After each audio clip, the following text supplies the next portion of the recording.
السلام عليكم، مرحبا بكم في مطبخ قناة ام هاجر. اليوم غادي نحضروا واحد الكبسه سعوديه بالطريقه ديالي الخاصه. ودابا عنده طريقه التحضير. المقادير: كيلو ديال الرز، عندي انا هنا 6 ديال الفخوده ديال الدجاج. نتوما يمكن لكم ديروا الصدر والفخاد خلطهم. انا هاد الفخوده كانوا عندي في الثلاجه، قطعتهم على هذا الشكل. وعندي نص كيلو ديال الفلفله مخلطه الصفراء والحمراء، 2 بصلات كبار، وجلبانه. العطريه عندي الملحه، الابزار، معلقه ديال الابزار صغيره، ومعلقه صغيره ديال الخرقوم. ودابا غندوز ندير الدجاج ديالي فور. شعلت على الماء كيغلي، غادي نحط الدجاج ديالي.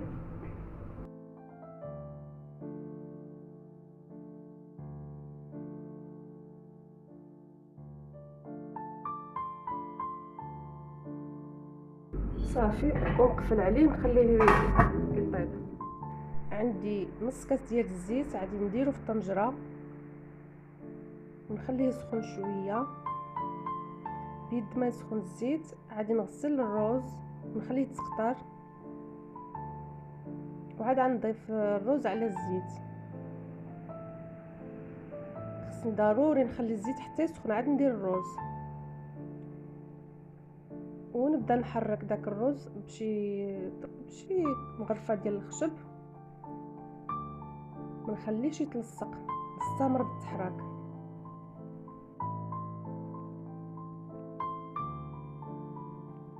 نحرك ضروري، خصني نحركو باش ما يتلصقش. ونخلي الروز يتشحر مزيان، نحس به تشحر مزيان.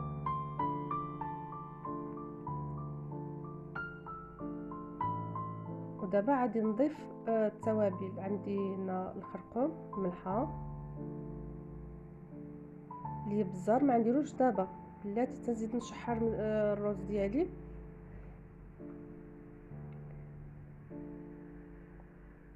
علاش ما درتش الابزار؟ لان الا درت الابزار غيتلصق ليا، غيتلصق في الطنجره، يعني ما عادي نستافدوا منه والو، نخليوه حتى لاخر مرحله.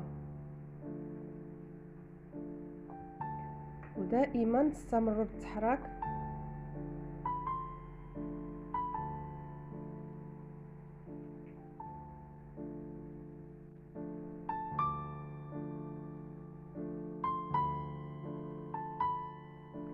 الدجاج ديالنا هو وجد طاب، غادي نحيدو على جانب.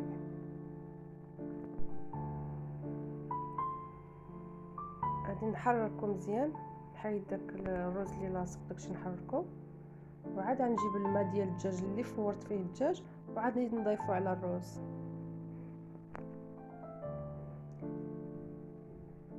لاحظتوا كيف كيطبخ بحال هكاك؟ يعني الرز ديالنا ما يجيش ملصق، ما يتعجن ليناش. وبداك الماء ديال الدجاج فيه المذاق ديال الدجاج، يعني تيجي لذيذ، كيجي رائع. دابا عاد باش نضيف الابزار.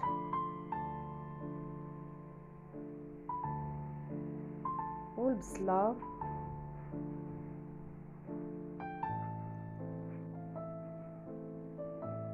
والفلفله حتى هي.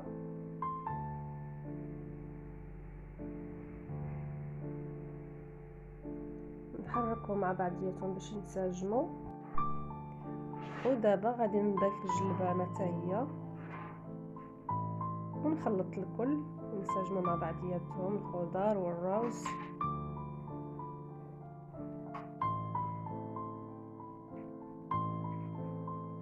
ونزيد الربيع، عندي هنا القزبر والمعدنوس، ندير 3 المعالق صغار.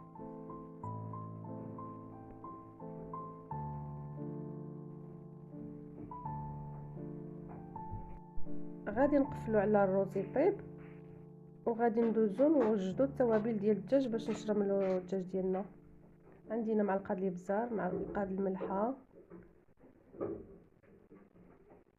ملعقه ديال الحار على حساب الذوق، اللي بغا يديرو اللي ما بغاش ما يديروش.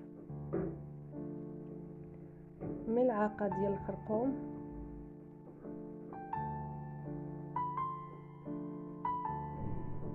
و2 معالق ديال لا موطارد، وغادي نخلط الكل ونزيد 2 معالق ديال الماء، 2 معالق صغار، غير باش نخفف هذيك لاصوص شويه صافي. ونخلط لاصوص ديالي مزيان، ونجيب الدجاج نحاول نوزع هذيك التوابل على الدجاج، ندخل ليه التوابل مزيان،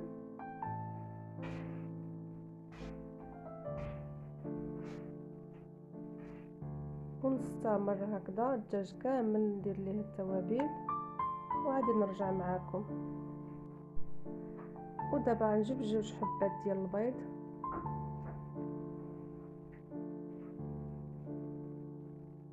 غادي نطربهم مزيان.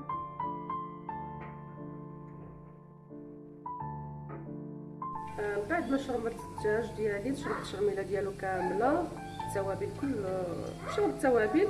دابا غندوز نقلي الدجاج. هنا درت المقله زيت سخونه خليتها تسخن على خطره.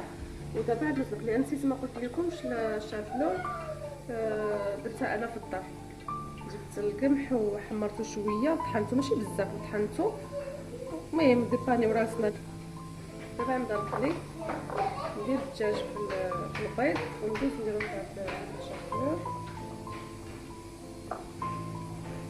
اللي هذا يدير غير طحين الفورس ولا اللي كان،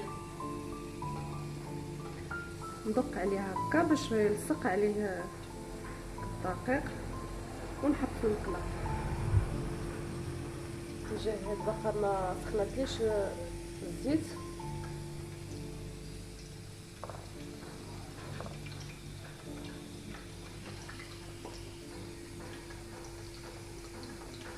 على فكره انا الدجاج محيده ليه ديك الجلده ديالو، هو خصو يكون بالجلده باش كيجي زوين. الجلده ديالو كتجي زوينه، كتحمر تكرمل مزيان، ولكن حتى هكا كيجي زوين.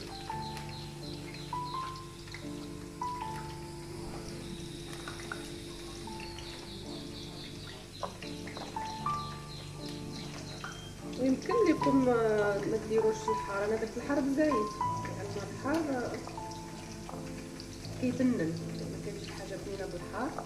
اللي ما كيبغيش الحار ما يديرهاش، يدير عام مرتبط بوحدو صافي. ونستمر هكا حتى ندير الدجاج ديالي كله في المقله يتقلى. من بعد نرجع معاكم باش تشوفوا الطبق النهائي. الرز ديالي غيكون طاب. دابا غنطفي عليه نخليه ما كملش 20 دقيقه. الدجاج ديالنا كيذهب شويه، نبداو نقلبوا فيه باش ما نحرقوش كيجي ذهبي. كوني واحد الرائحه طالعه رائعه مع الريحه ديال داك الصباع اللي متمر وطحنته مع الرائحه ديال داك التوابل كيجي رائع.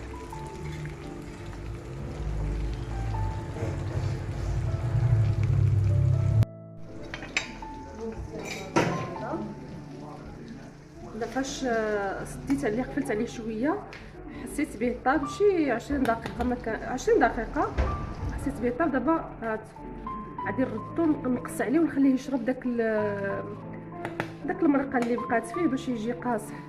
من بعد ما وجد الدجاج ديالنا والرز، هو هذا في طبق تقديم.